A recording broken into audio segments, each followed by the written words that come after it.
स्वागत है यीशु मसीह की प्रेजेंस में। हालेलुया। जोर से बोलो हालेलुया। जोर से बोलो एक बार फिर से हालेलुया। अपने हाथों को उठाओ, बोलो जितना वचन आज मैं सुनूं 100 गुना फलों को लेके आऊं। अंधकार की शक्तियां इन वचनों को चुरा ना सके। मांगो ऊंची आवाज में, ऊंची आवाज में।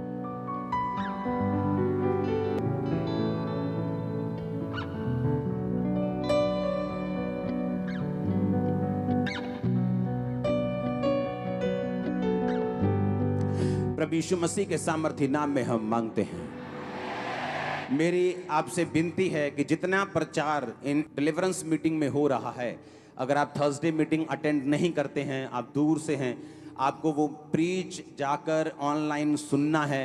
एक भी प्रचार इन 7 हफ्तों का आप मिस नहीं कर सकते, क्योंकि मैं ये नोटिस कर रहा हूं कि परमेश्वर डायरेक्ट आपसे बात कर रहा है और आपको वो सेम नहीं रखने वाला।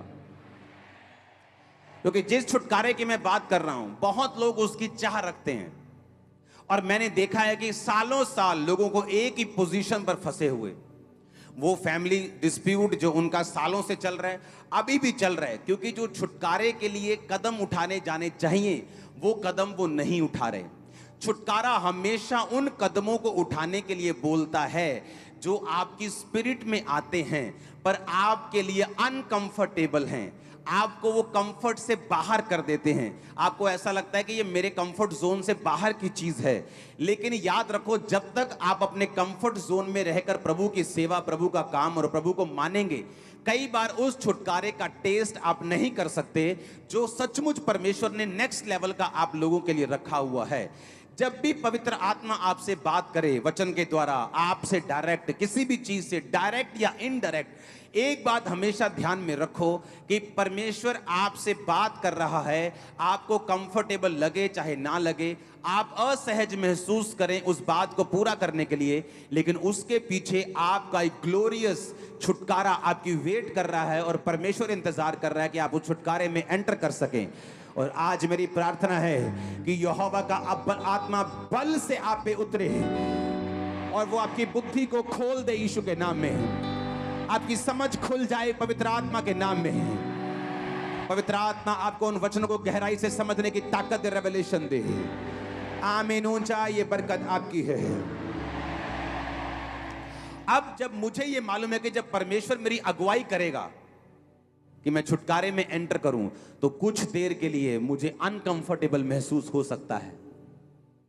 मैंने आपको थर्सडे एक वचन दिया था कि जो लोग शुभ अशुभ मुहूर्तों को मानते हैं, मेरी दाहिनी आंख फड़क रही है, अच्छा होगा, पता नहीं बाहिनी फड़क रही है तो अच्छा होगा, मैंने 12:15 घर से निकलना है, नहीं मैंने 11:45 नहीं निकलना, नहीं मुझे इस तारीख को ये नहीं खाना, मुझे उस तारीख को ये नहीं लेना, ये सारी चीजें आपके छुटकारे के लिए सबसे बड़ी रुकावट है।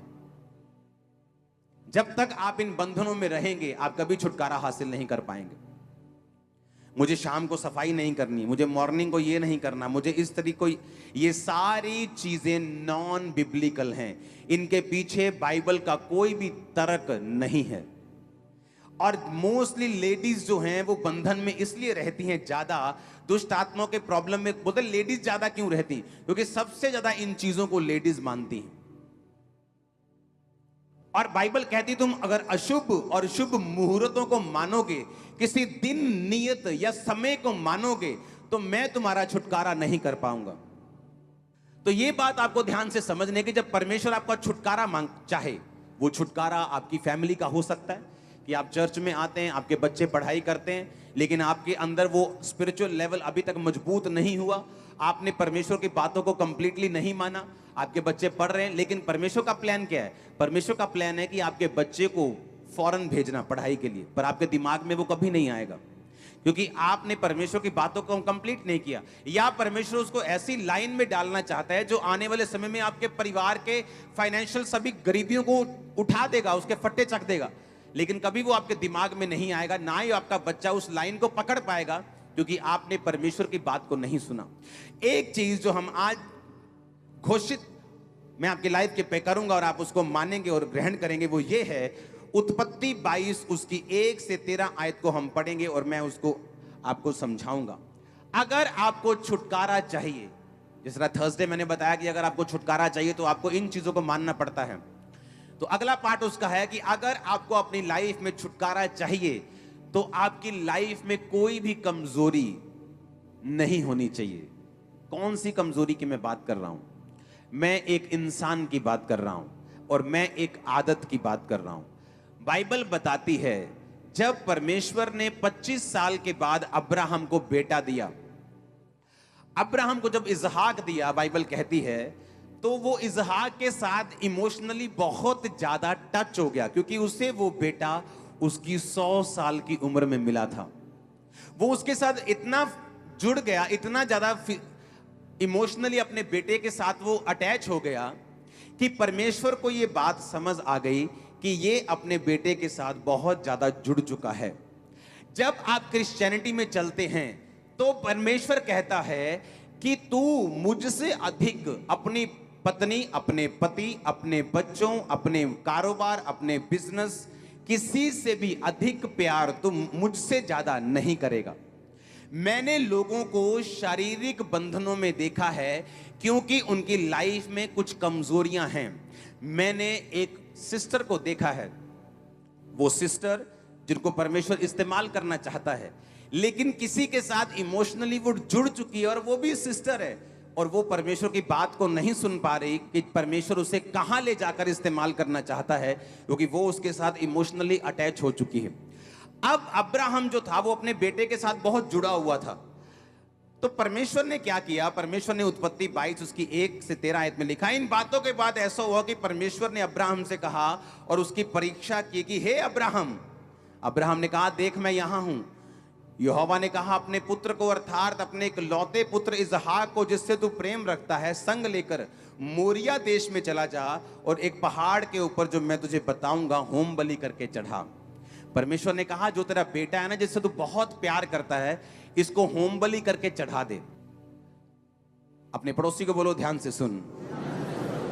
अब जब अब्राहम ने सुना कि वो बेटा जो 100 साल बाद मिला है, वो बेटा जो तानों मेनों अपना परिवार, अपना कुटुंब, अपना देश छोड़ने के बाद मिला है, 15 साल जब देश छोड़े को हो गए, यहोवा की आत्मा प्रकट हुई, उससे कहा कि मैं तुझे बेटा दूंगा। फिर परमेश्वर का आत्मा प्रकट हुआ, बार बार यही कहता रहा, सिद्ध हो जा अब्राहम, तू सिद्ध हो जा। इतनी बात, इतनी ज्यादा। आजकल अगर 5 साल बाद विश्वासी को परमेश्वर बोले ना, यार तू परफेक्ट नहीं है, अभी तो अपनी कमियां दूर कर, बंदा बोलेगा यार प्रभु कुछ करना है तो कर, क्या कमी दूर कर, 5 साल हो गए, मेरा विश्वास है कि तू परमेश्वर ले। कहता परमेश्वर कहता नहीं, अगर तुझे वो छुटकारा चाहिए जो बड़ा है, कई बार बड़े छुटकारे के लिए हमें अपनी लाइफ में से कमियों को खत्म करना पड़ता है। अगर हम इस वचन को पढ़ेंगे, उत्पत्ति 17 उसकी 1 आयत पहले पढ़ेंगे। जब अब्राहम 99 वर्ष का हो गया तो यहोवा ने दर्शन देकर कहा, मैं सर्वशक्तिमान ईश्वर हूं, मेरी उपस्थिति में चलता जा और सिद्ध होता जा। इमेजिन करो, जब वो 99 साल का हो गया, 24 साल से अपने देश को छोड़ के आ चुका है, अभी बच्चा नहीं हुआ, परमेश्वर प्रकट होकर कह रहे, अब्राहम छुटकारा चाहिए तो सिद्ध हो जा और मेरी उपस्थिति में चल। अब्राहम ने ये नहीं कहा, परमेश्वर 24 साल हो गए तो बातें करी जा रहा है मुझसे, मेरे लोग मेरी ताने मने दे रहे हैं, लोग बोल रहे हैं कि अपने देश को छोड़ के तो ऐसे गया था जैसे बच्चों के ढेर लगा देने तूने, अभी तक तेरे बच्चा नहीं हुआ, कहां गया तेरा परमेश्वर? लेकिन बाइबल कहती परमेश्वर अपने वचन के बाहर जाकर काम नहीं करता। अगर परमेश्वर को उसको छुटकारा देना था तो बाइबल कहती है परमेश्वर ने उससे कहा, अब्राहम मेरी उपस्थिति में चलता जा और सिद्ध होता जा, तुझ में अभी कमी है, परफेक्शन की कमी है। जब परमेश्वर आपसे ये बात करता है, मान लो परमेश्वर की आत्मा आपको बोलती है कि मेरे बेटे अपनी कमियों को दूर कर, आपको क्या लगता है? आपको मालूम नहीं कौन सी कमी है आपके अंदर? बोलो हाँ या ना। जब परमेश्वर का आत्मा आपसे बात करके मेरी बेटी अपनी कमियों को दूर कर, क्या आपको मालूम है कमी कौन सी है? आपको पता होता है मैं टीवी ज्यादा देखती हूं, आपको मालूम होता है मैं प्रार्थना कम करती हूं, आपको मालूम होता है नहीं मैं कई बार चुगलियों में फंस जाती हूं, आपको मालूम होता है कई बार मैं डर जाती हूं, आपको मालूम होता है कई बार मैं अपने टाइट को पे नहीं करता हूं, आपको मालूम होता है कई बार मैं व्यभिचार में फंसता हूं, आपको मालूम होता है ये बात। जब परमेश्वर आपको बोलता है कि सिद्ध होता जा, अब्राहम को मालूम था कि जो बच्चा परमेश्वर देना चाहता है उसमें ये प्रॉब्लम है जो अभी तक मेरी लाइफ में है। ठीक है परमेश्वर मैं सिद्ध होऊंगा,